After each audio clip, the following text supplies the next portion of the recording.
3 million years ago, long before history had a name, before language carried ideas, before cities reshaped the land, a small group of early humans uncovered a quiet secret hidden in the air itself. It wasn't fire, it wasn't weapons, it was smoke. And that thin veil of drifting smoke allowed them to steal honey from giant prehistoric bees. What they learned in that moment did more than feed them. It helped shape the future of the human mind. The African savanna was unforgiving. Tall golden grass stretched endlessly beneath a burning sun. Predators moved silently through the landscape. Food was uncertain. Every day demanded risk. High above, in ancient baobab trees, massive hives pulsed with life.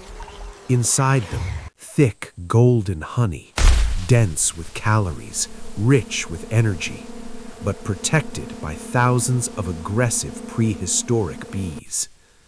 For generations, early humans kept their distance. The cost was too high. Until lightning struck. Dry grass ignited, smoke drifted slowly across the plains and toward a hive. Something unexpected happened. The bees changed. Their attack slowed, their coordination weakened, their aggression faded.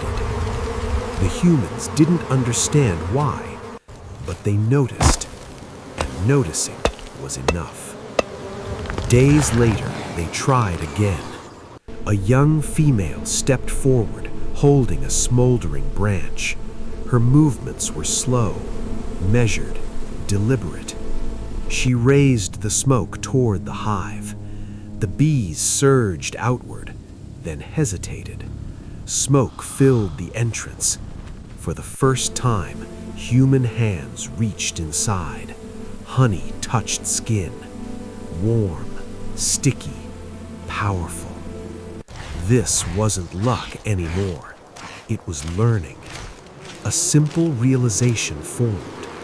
If smoke changes the bees, then the bees can be controlled. That idea, small and fragile, was revolutionary. With each attempt, they improved. They studied the wind. They waited for calm air. They positioned themselves with intention. Coordination replaced chaos. Until one day, the wind shifted without warning.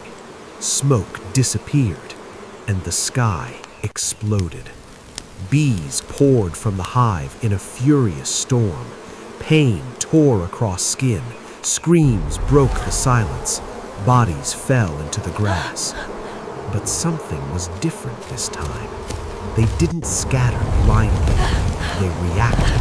They repositioned the smoke. They adjusted. They adapted in real time. And slowly, the swarm weakened. They survived. Not because they were stronger than nature, but because they had begun to understand it.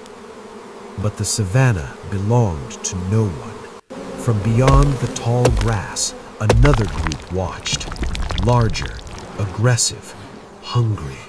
They wanted the same hive. Honey was no longer just food. It was leverage. The rivals charged without patience, without smoke control. The bees overwhelmed them instantly.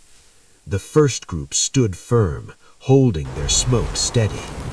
In that silent standoff, something historic occurred. Knowledge defeated strength, and the balance of power shifted. Honey carries glucose, the primary fuel of the human brain. More honey meant more energy. More energy meant greater neural growth. But nutrition alone wasn't the transformation. Planning emerged. Prediction sharpened. Memory strengthened. They began calculating risk, reading wind direction, anticipating consequences. Each raid reinforced neural pathways. Every success rewarded intelligence. Evolution was not a sudden leap. It was repetition, practice, adaptation.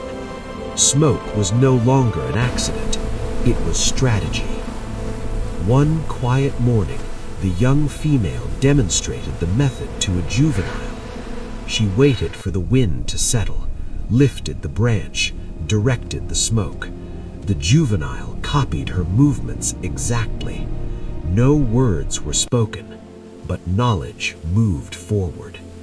That was culture, and culture is the foundation of civilization. As night fell, embers glowed against the darkness. Smoke rose into a sky untouched by cities. Predators lingered at a distance. Rival tribes watched quietly. 3 million years ago, our ancestors learned something extraordinary. Nature could be influenced. From smoke came strategy. From strategy came intelligence. And from intelligence came us.